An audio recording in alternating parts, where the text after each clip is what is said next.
That sound, do you hear that? You've probably never heard it before in your town, but on my campus, it's everywhere. Every sidewalk, every corner, every crosswalk, you can hear that quiet hum of an electric wheel spinning. Students flying past on e-bikes, scooters, one-wheels, even electric unicycles. They're fast, silent, and for most of us, essential. I'm Alex, and this is Plugged In. Today we're exploring how electric rides have completely changed campus life and what they say about us as humans.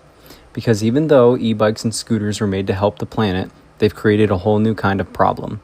People breaking the rules, ignoring safety, and calling it no big deal. But underneath it all, there's something bigger going on. Something that connects high-speed campus life with the values of people who live slow and simple.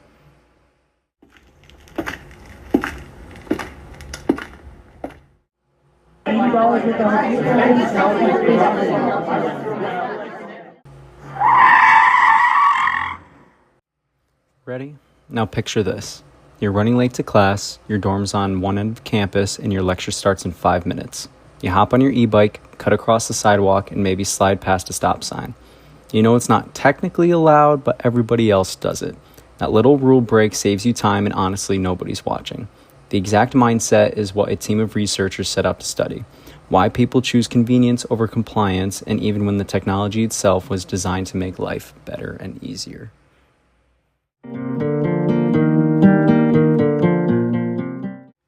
The study comes from Central South University in China. The researchers surveyed more than 400 college students who ride e-bikes regularly to class and in their daily lives, trying to figure out what makes some of them follow the rules and others completely ignore them. They used 2 psychological models to guide their research. The theory of planned behavior, which basically looks at how attitude, peer pressure, and confidence shape what we do, and the technology acceptance model, which measures how useful and easy people think technology is to use. Put those together and you get a pretty sharp picture of human behavior. What they found is that breaking rules isn't just random, it's rational. Students speed, park illegally, or charge their e-bikes in dorm hallways because it feels useful. It saves time and it's convenient and easy. When the benefits outweigh the risks, especially on campuses where no one's enforcing the rules, people convince themselves it's fine. When really it shows a great danger to the riders and everybody around them.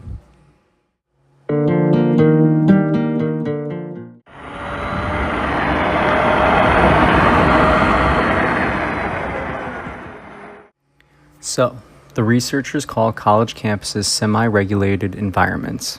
That means that there are rules but not a lot of oversight. So when one student zooms through a crosswalk and nothing happens, it sends a quiet message to the rest that you can do that too. Soon enough, breaking rules becomes a norm. The parking lots get messy, sidewalks turn into racetracks, and the spirit of sustainability starts to slip. But the more you read into it, the more it stops being about e-bikes and it starts being about us. We all want freedom, we all want efficiency, and something feels harmless, we convince ourselves it's okay to bend the rules. The logic is the same whether you're riding a $2,000 one-wheel or driving a horse and buggy. It's not about the machine, it's about the human nature behind it.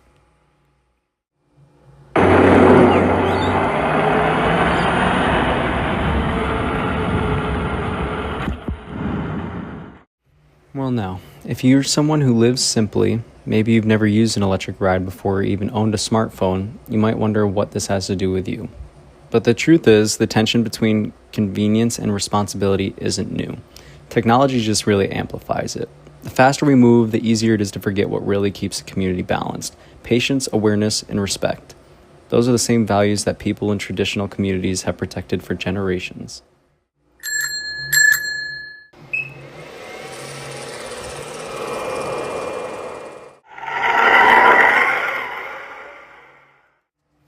On my campus here at UNCC, you'll see it everywhere.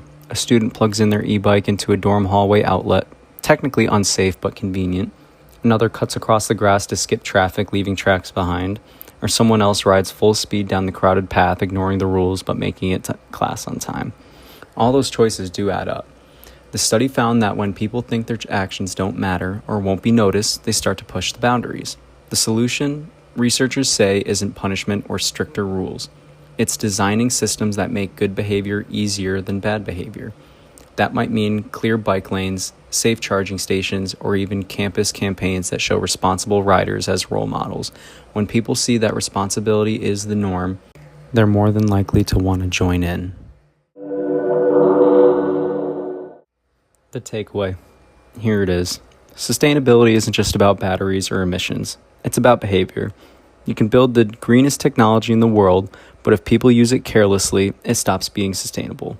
And on the flip side, even if the simplest lifestyle, one built on intention, patience, and care, can teach the modern world how to improve responsibility. Maybe that's the balance we've been missing here all along.